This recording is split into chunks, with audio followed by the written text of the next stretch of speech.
Привет-привет! Меня зовут Людмила, и с вами Людмила Шпакова в потоке. Сегодняшний наш разбор звучит так, название к нему. Треугольник. Его чувства к вам и к ней. Поэтому, конечно, мои дорогие, смотрят только те, у кого есть соперница, да, или какие-то непонятки в отношениях. Итак, у нас 3 позиции. Выбирайте своих мужчин. И, тут, конечно, знаете, дело не в подозрении, что вы подозреваете, что кто-то есть у вашего мужчины. Здесь вы должны знать точно, что эта женщина присутствует в его жизни. Или это жена, или это вы жена, да, и есть кто-то еще. Вот. Или вообще, в принципе, никто здесь не жена, да, есть просто соперница. Итак, сигнификацию делаю на мужчину, чтобы вы его узнали. И после этого начинаем сравнительные характеристики смотреть. Его чувства к вам, его чувства к этой женщине. Следующего чувства к вам, к этой женщине. Значит, можете загадать, конечно, нескольких, если у вас имеются несколькие и все с другими дамами. Хорошо. Двоечки, троечки идут в ожидание.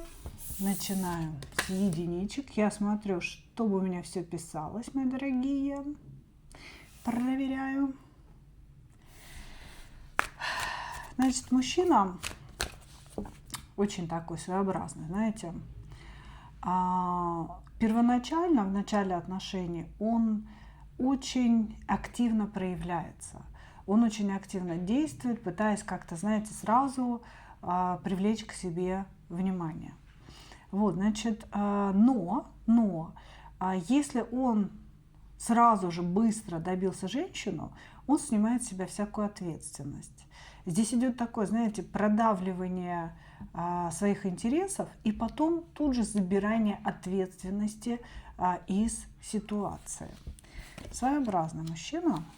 Угу. По большому счету нацеленный на секс, на получение сексуальных удовольствий и на потребление. Чистый потребитель перед нами, чистый потребитель, паш кубков, шут дурак, то есть паш мечей, все о нем. Человек, который не хочет взрослеть, который не хочет во взрослую жизнь. Он в принципе не готов и не собирается брать никакой ответственности за серьезные отношения. Он маленький мальчик. Может быть, вы знаете, тут на самом деле мы можем рассматривать чувства к вам и к его маме, да, потому что здесь мужчина, если мы берем ту вторую женщину, да, очень похожие энергии на материнские энергии. Здесь мужчина маменькин сыночек. Маменькин сыночек, или у него жена, которая его намного старше и реализованнее. Он в принципе ждет от женщины, он в принципе ждет заботы, безусловной любви, безусловного принятия. Знаете, когда женщина должна, когда она должна, все время должна, а он ничего не должен, он просто есть, он цветок жизни, понимаете? Вот, значит, мужчина, нацеленный на получение удовольствий, на кайф в этой жизни, на полное отсутствие всяческой ответственности в отношениях. И он об этом может говорить. То есть он сразу может сказать: я тебе ничего не обещаю. Мы с тобой просто встречаемся и спим. Все, как бы на этом все. И вы будете думать: ну ладно, это пока сейчас все, да, потом будет не все. Ну, на самом деле он говорит о себе правду. Он сразу как бы может заявлять, что мне тебе дать нечего, я беден. Или я женат, да, я женат, уйти от жены не могу. Хочешь, давай встречаться, просто спать. Ну, замечательный, да, вариант. Вот. Человек находится в шуте-дураке. То есть вот тут мы видим с вами абсолютно молодую душу, которая пришла на Землю недавно и не накопила еще достаточно опыта. Он как бы не понимает, о чем вы говорите. Когда вы пытаетесь вызвать у него глубокие чувства, поговорить о какой-то глубине, о духовности, о важных смыслах каких-то. Он вас реально не понимает, он не придуривается, он реально не понимает, о чем вы говорите. Он думает: господи, какая замороченная, сложная женщина. Я ей говорю: пойдем письками потыкаемся, а она мне тут развела всякую халбудень. Вот. Значит, здесь примерно такой взгляд на жизнь, да? Вот, значит, при этом товарищ не лишен нарциссического представления о себе, он считает себя звездой, он считает, что у него есть какие-то сверхспособности, которые очень сильно выделяют его среди окружающих людей. Может быть, он хотел быть каким-то знаменитым певцом, музыкантом, футболистом. Ну, он, в принципе, даже туда не шел, в эту сторону, но вот почему-то у него такое ощущение, да, что вот он великий, просто никто об этом не знает. Вот, значит, здесь во всем энергии абсолютной незрелости. Когда человек смотрит на жизнь с позиции «все мне должны». Я ничего не должен этому миру, этим людям, но вот они мне все должны. А иначе зачем меня мама родила? Какая-то тут такая, знаете, очень странная позиция. Еще и солнце. Звезда солнца здесь вот прям процветает. Нарциссическое расстройство. Просто процветает. Окей. Ну ладно, кого привели, того привели, да? Давайте посмотрим его чувства к вам.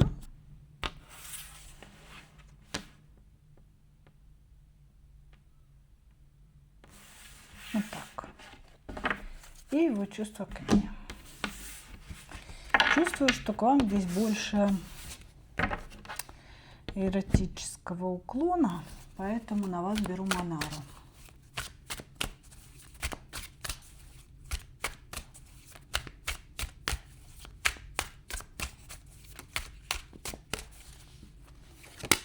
Опа. Его чувства к вам начинаются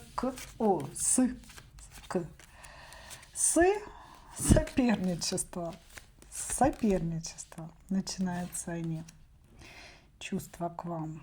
Значит, ну вы здесь тоже можете быть не свободны. Тут скорее даже не треугольник, а четырехугольник у вас. Вот, значит, мужчина пытается, да, всячески пытается что-то там вот прыгнуть выше своей головы и доказать вам, что я знаешь какой.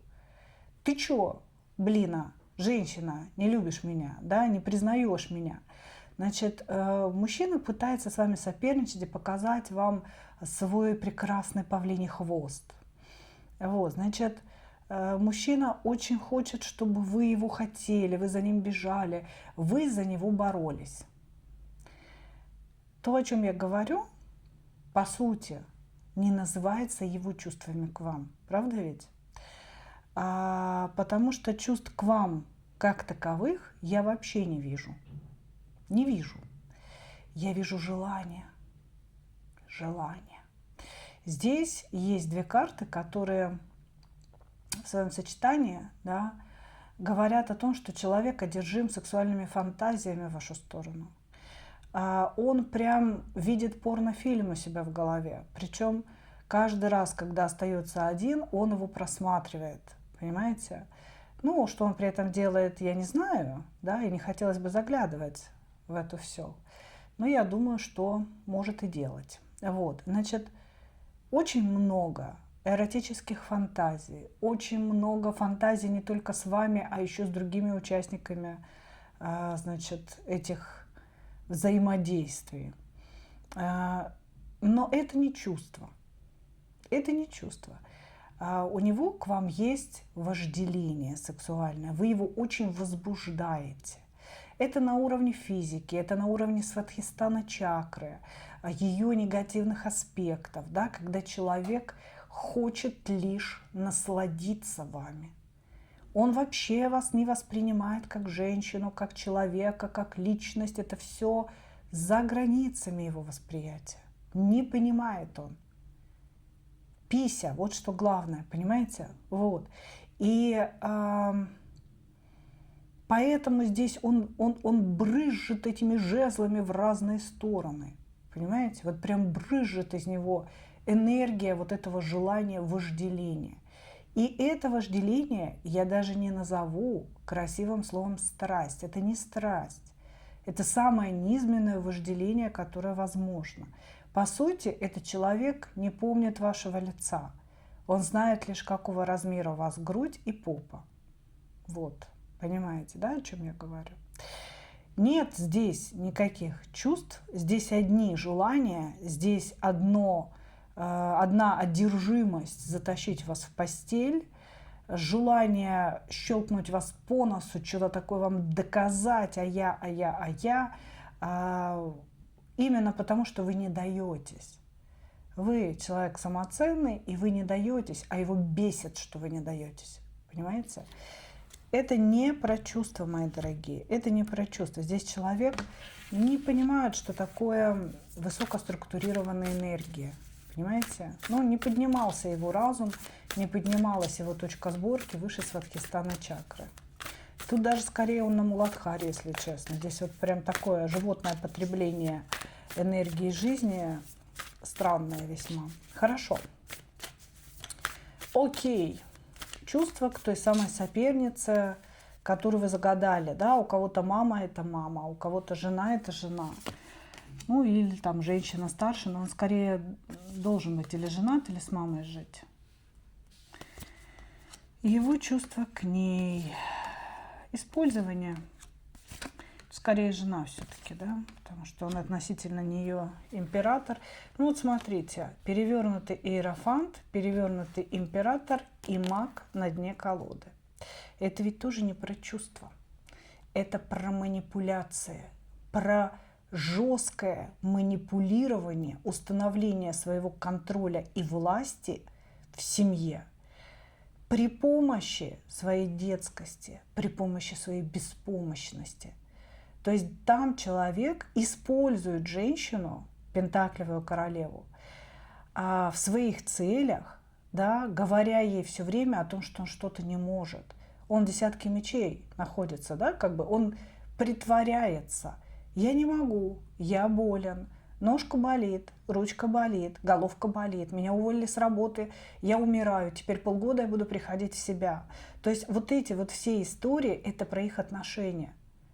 Это несчастнейшая женщина, понимаете? Вы должны быть рады, что вы лишь коснулись этого человека крылом. И дай бог, чтобы он куда-то уполз побыстрее. Вот, потому что женщина рядом с ним, она, возможно, даже не осознает, в каких она сетях.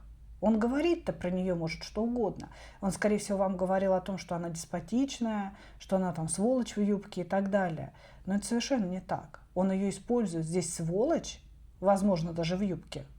Он ее жестко использует при помощи чувства вины, при помощи чувства жалости к себе.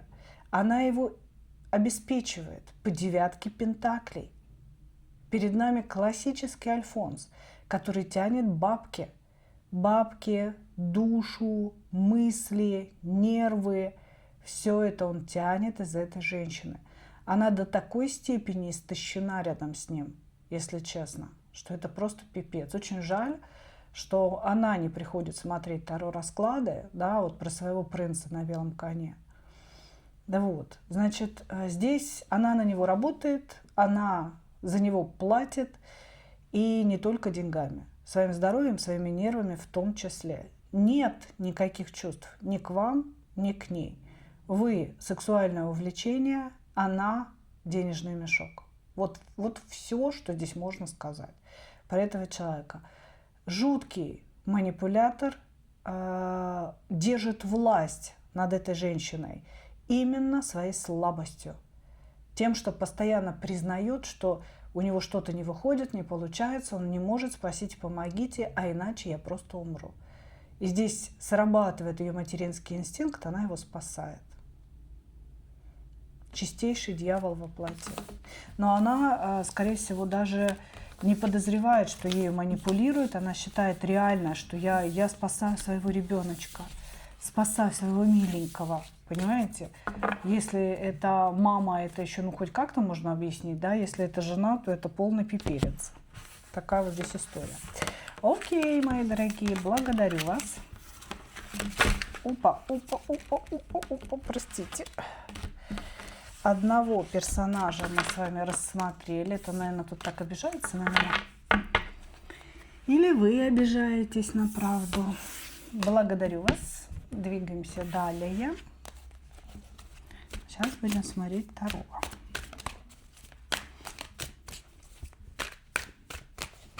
Двоечки. Смотрю, тут у меня пока все падало. Не сместился ли ракурс? Отлично. Эх, дьявол, дьявол, дьявол. Ну ладно, в чем твой дьявол, дружочек? Угу. Ну, жаден.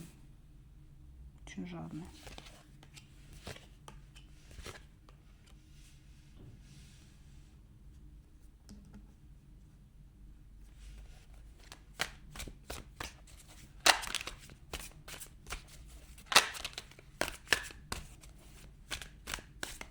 Немножко еще расскажите.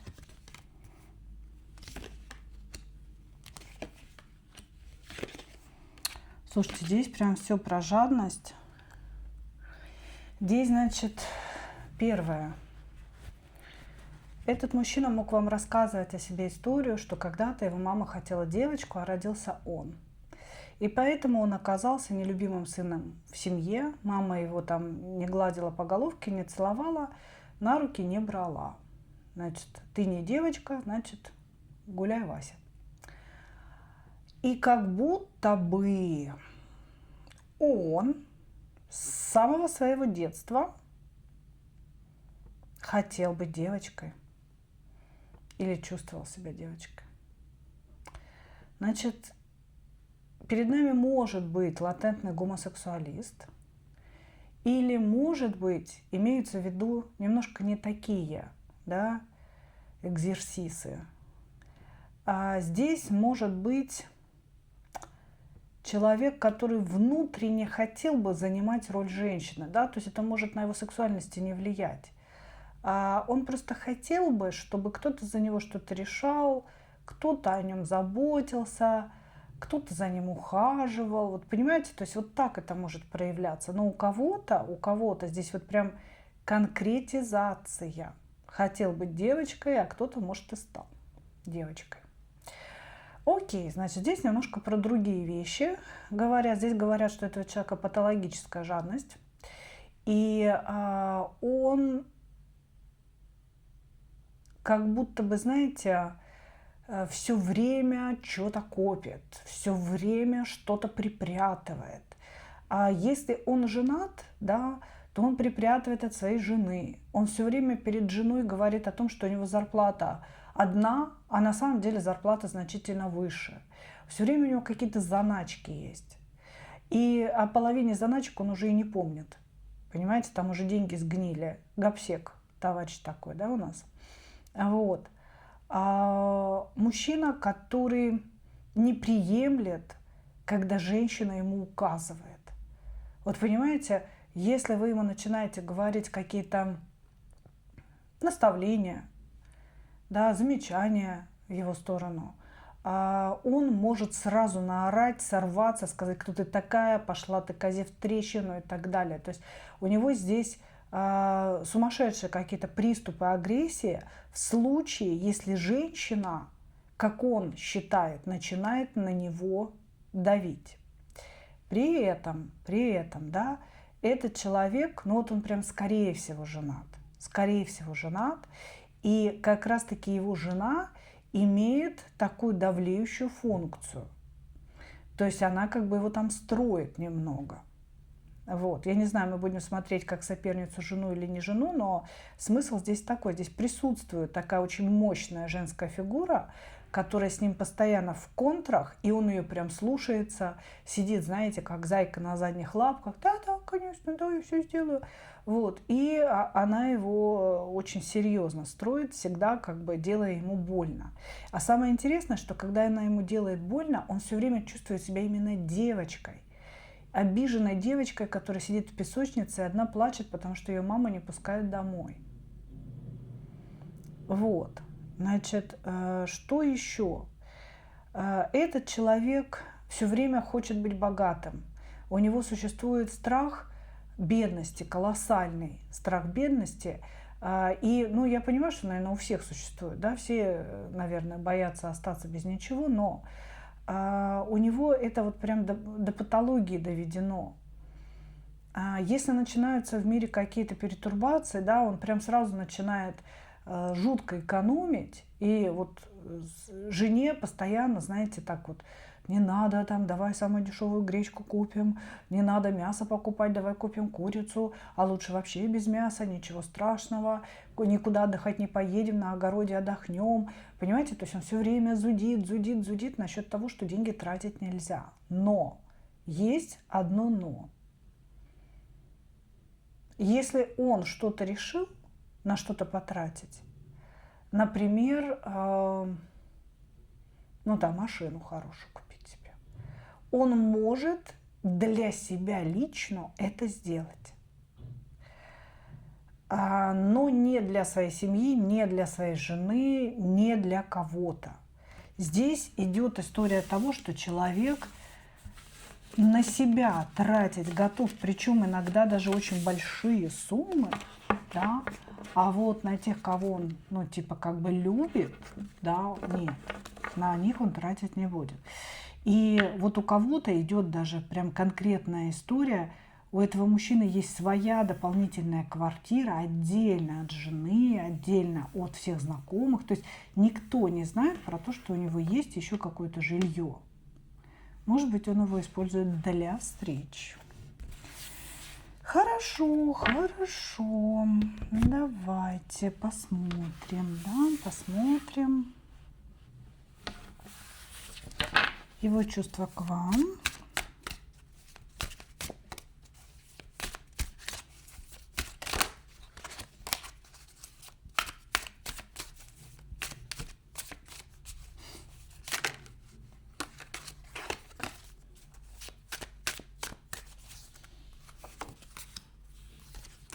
Тоскует, скучает, давно не виделись.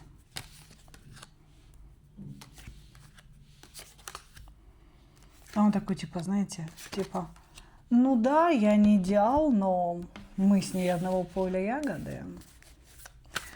Она тоже такая вся дьяволица.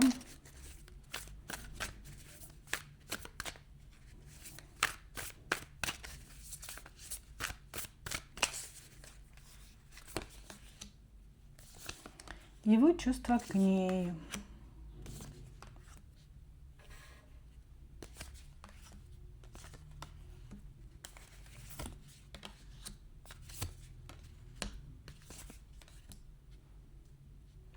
Значит, смотрите, каким бы он ни был, он вас любит. Вот на том уровне, на котором человек может любить, он вас любит. Прям сильно, прям так по-настоящему, до одержимости, до какого-то нереального сумасшествия и так далее. Ощущение, что ваши отношения длятся уже вот какое-то время, да, то есть они не сегодня создались, вот, и не вчера. Он вас знает достаточно давно и говорит о том, что вы отказались брать за него ответственность. Вы как бы, возможно, увидев вот эту девочку в нем, сказали: слушай, ты мне тут давай вот эту вот лапшу не вешай, да, как бы не надо мне вот эти вот все приколы свои, значит, будет так, как я скажу. Вы очень жестко с ним поступили. Вы очень круто поднялись на какой-то пьедестал в его глазах. он по вам очень сильно скучает. Вы давно не общались, давно не было взаимодействия. Скучает, вспоминает, у него в голове как какая-то ретроспектива ваших отношений, знаете, вот прям кинопленочкой. Вот мы там на лавочке сидели, за рученьки держались, вот это она говорила, вот так мы ругались, а вот так мы мирились. То есть он прям думает о вас постоянно, постоянно помнит о вас. Вы его дьявол, он говорит, я не могу от нее отказаться. Эта женщина дьяволица, она меня просто вот схватила за все причинные места, и как только я о ней думаю, у меня прям все встает. Вот, вы для него императрица, женщина жизни. То есть он вас держит в своем сердце как самую главную женщину своей жизни. Десятка кубков, любовь. Король жезлов, желание. Очень много мыслей о вас. Очень много зацикленности на вас. Просто зацикленности какой-то. Неважно, сколько времени вы не общались, не виделись. Он постоянно крутит в голове эти мысли, крутит эти чувства внутри себя. На том уровне, на котором наша девочка-мальчик умеет любить, этот человек вас действительно очень сильно любит. Вы очень важны, вы очень вот прям идеализированы им. Здесь есть и сексуальное желание, здесь есть и сердечное, да, желание сердца, зацикленность мыслей постоянная, ментальная зависимость присутствует. Вот. И еще осознание того, что ему не удается или не удалось вами манипулировать. Но от этого вы стали только ценнее. Вот так он думает о вас. Ну, круто, здесь очень много чувств. Что он чувствует к ней, к той женщине другой? Возможно, жене, потому что она выходит королевой Пентаклей. Он чувствует, что она его стабилизирует. Вот он, знаете, такой вот какой-то дурачок был, да, и эта женщина взяла его в руки и говорит ему: Саша, иди, значит, не знаю, кого-то, может, это Саша, действительно Саша, да, иди вот этой дорогой, значит, вот такой бизнес у тебя будет, учиться ты будешь там-то, работать ты будешь там-то. И вот как будто бы она его как бы собрала, да, и заставила быть тем, кто он есть. Благодаря своему характеру. Вот. Значит, у него есть благодарность этой женщине за то, что она это сделала. У него есть ощущение того, что она его шанс на стабильность, на то, чтобы иметь в этой жизни вот что-то, что он имеет. Она его шанс на то, чтобы уберечь что-то. То есть она тоже, скорее всего, бережливая очень. Вот. И как-то у них вот эти вот моменты пентаклевые, они сходятся. Они вместе что-то экономят, они вместе что-то копят, на что-то копят. Да? И он говорит о том, что ей тоже не особо поманипулируешь, да? Потому что она, ну, такая там сильная женщина, мощная. Но как бы с ней проще, чем с вами. Понимаете, вы такая игручая, вы такая умная, вы женщина, которая выдает постоянно разное поведение, скажем так. Вы то любите, то ненавидите, то в холод ушли, то вы пламя. Ну, то есть вы вот так вот все. Понимаете, у вас вы такая нестабильная.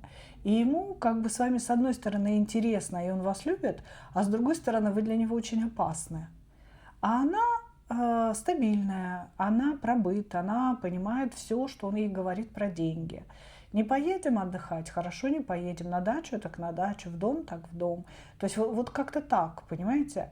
А вы такая вот огонь вместе с ветром, что вам только дай деньги, да, вы их сразу куда-нибудь по Мальдивам промотаете. Вот. Ну, то есть он вот так о вас думает, при этом любит он вас, а ей он благодарен. Уйдет ли он когда-нибудь от нее? Нет, он не уйдет. Ему удобно. Здесь он будет выбирать вот эти свои пентаклевые моменты. Женщина понимает его жадность, она его никогда не гнобит за эту жадность. Да? Ну вот, то есть как-то у них вот все в дом, все в семью, в дом и в семью, но он очень сильно с ней ругается. очень сильно. У них бывают ссоры, когда они по полгода молчат, не общаются. У них бывают ссоры, когда она его наказывает отсутствием секса. Это очень часто бывает. Вот. Он, как бы, знаете, что говорит? Он говорит, что если чувства и были к ней, то она их убила своим поведением, своей жесткостью и вот этими системой наказаний. Понимаете? Наказаниями в его сторону. Как-то так. То есть чувство у него здесь есть к вам, но уйти от нее он никогда не уйдет. Вот так, мои дорогие. Благодарю вас. Двигаемся дальше.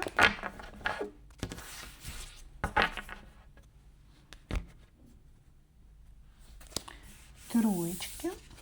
Приветствую. Луна.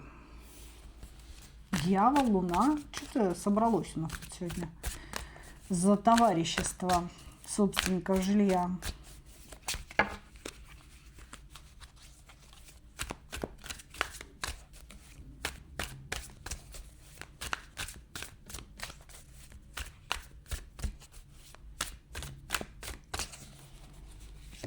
Кто таков? Кто таков? Кто таков?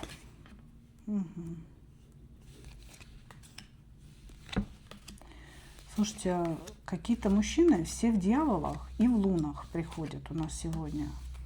Как на подбор. Как на подбор. Все одержимые своими жезлами. Значит, здесь мужчина имеет зависимости, раз. Имеет очень сильное пристрастие к сексу, 2. Значит, зависимости здесь скорее какие-то азартные. Ну, может быть, что-то там покуривает, конечно, но как бы скорее это все-таки азартное что-то. Ему все время не хватает адреналина, ему все время не хватает энергии жизни, надо куда-то нестись, что-то делать, куда-то ехать, быстрее, быстрее, быстрее, и жизнь убегает, да, сквозь пальцы, как песок. Значит, мужчина не умеет думать. Он не любит долго думать. Он быстрее делает что-то. Да? Вот вы ему сказали, а поехали, а он уже едет. Понимаете, он даже не подумал, ему это надо, зачем, вы передумали, а он уже поехал куда-то. Вот, значит, быстрее сделать, а подумаем мы над этим потом. У него как будто бы отсутствует вот эта вот способность к длительным размышлениям, к анализу ситуации. Он не умеет это делать и не любит. Он не любит анализировать. Он считает, что лучше сделать, а авось получится. Понимаете? Вот с этой позиции человек живет. Вот, значит, вообще у него очень часто болит голова. Здесь показывают. Может быть, он травмирован головой. И очень часто состояние депрессии возникает. Когда, знаете, вот он просыпается утром, и, ну, собственно, нет повода как бы не пролежать целый день и не проскулить. Возможно, эти депрессии являются результатом похмелья, да, потому что здесь показывает зависимого человека. Если он прям частенечко прикладывается к бутылке, может, здесь нам говорят про похмелье, про то, что вот встал с утра и не человек вовсе, да, пошел там где-то, лицо побультыхал в воде, похмелился и снова лег.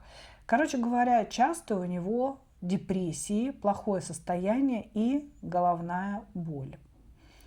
Значит, первоначально, когда вы только познакомились с ним, он создавал впечатление человека, способного на какой-то поступок. Целых 3 рыцаря на него выпадает, да, то есть вот с ним-то я буду за каменной стеной, потому что он все может. У него там 10 бизнесов, у него великое будущее. Да? Это человек легок на подъем, его не надо уговаривать, он всегда поможет. Вот такое ощущение о нем всегда создается первоначально. А потом вы понимаете, что он легок на подъем только когда ну, нужно поехать там на какое-то увеселение, например. Да? Или когда нужно сделать что-то легкое, глупое, там еще какое-то. А вот когда вы ему даете серьезную задачу, он с ней никогда не справляется. Он с нее съезжает, он может не брать трубки. Если вы звоните, да, вот как бы он где-то отлеживается после пьянки, и плевать он хотел на ваши звонки. То есть здесь, чем дольше вы с человеком общаетесь, тем быстрее приходит разочарование в нем. Вы понимаете его безответственность, незрелость. Этот человек, допустим, вот надо отремонтировать проводку. Он вам скажет: закупи, пожалуйста, на там вот столько, ну чего там, господи, проводов, да, разных принадлежностей к этому. Я, если честно, не электрик, да, поэтому как бы не знаю, что там нужно. Но почему-то у меня вот такая ассоциация пошла с проводкой. Возможно, это про вас, да.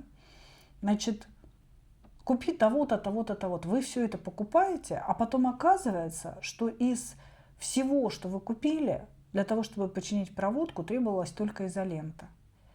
И вы потратили огромное количество денег, время свое, да, а этот человек, он такой, типа, ну ладно, что пригодится потом тебе, что это, ну, я просто не знал, что надо, я думал, ну, пусть купит всего.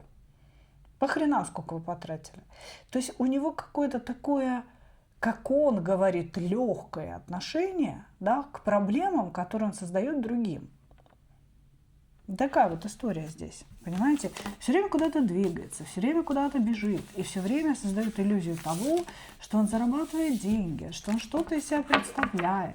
А на проверку оказывается, что все не так. Хорошо? Вот вы.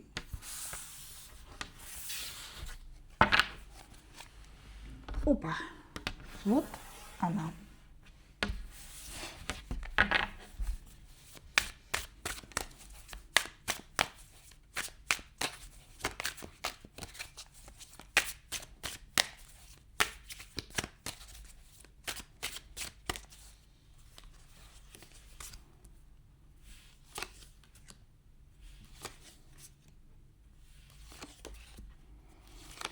Чувства к вам.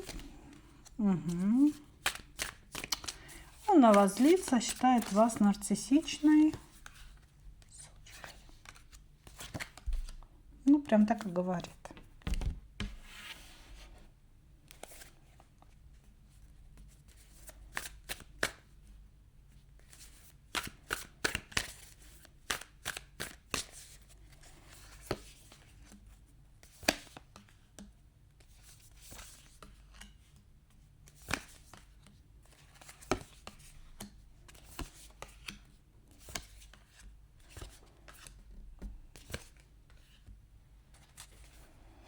Так, ну смотрите, он никого из вас не любит. Как-то так. Первой картой выходят карты чужие, которые говорят о том, что он вообще чувствует себя рядом с вами, чужими людьми. Он говорит: я не понимаю ее. Я не понимаю, что она там вообще как бы из себя представляет, кто она такая. Вообще у меня голова вся замучена. Не хочу даже разбираться. Он о вас думает. Он о вас думает периодически. Периодически. Он то ли вас где-то видит периодически, то ли вы общаетесь периодически. И периодически, вы знаете, вот ровно, когда вы всплываете, да, вы там написали, или вы где-то появились в интернете, или на работе, да, он начинает о вас думать. Какое-то время подумал, выкинул из головы.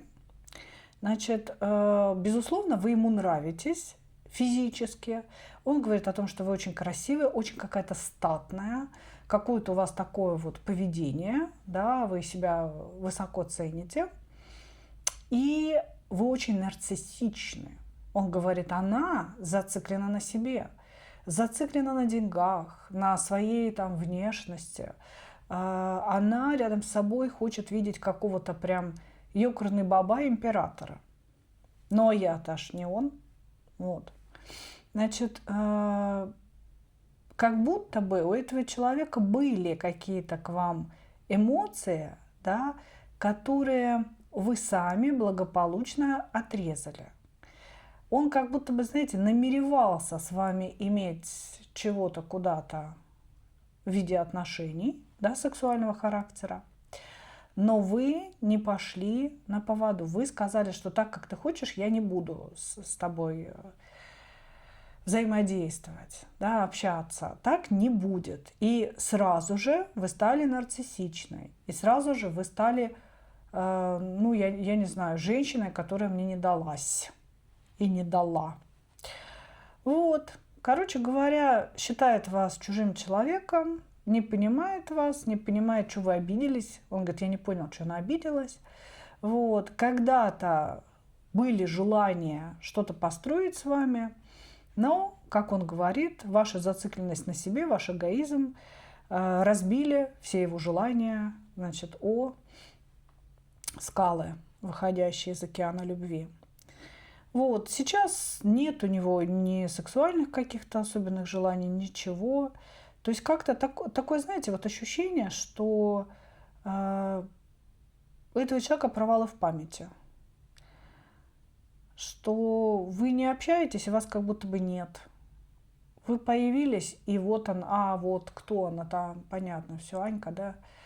Ладно, Аня, давай, что там у нас, как? То есть вот что-то такое у него здесь происходит. Вообще-то у него постоянное состояние измененного сознания. Он или бухает, или курит, или он под чем-то там вообще, не знаю. То есть здесь прям чувствуется, вот я говорю, у меня начинает неметь аж язык, сводить скулы, знаете, я в такой вот, хочется впасть в состояние полусна. Читаю вашего мужчину. Окей. Ничего. Его чувство к ней. Его чувство к ней, значит, когда-то это была любимая женщина у него, когда-то это была его императрица, такое ощущение, что бывшая жена. Вот. Или, может быть, там они на бумаге не развелись, но разъехались. Когда-то я ее любил, когда-то она была для меня самым важным человеком на свете, она моя вся кармическая, любимая и так далее. Но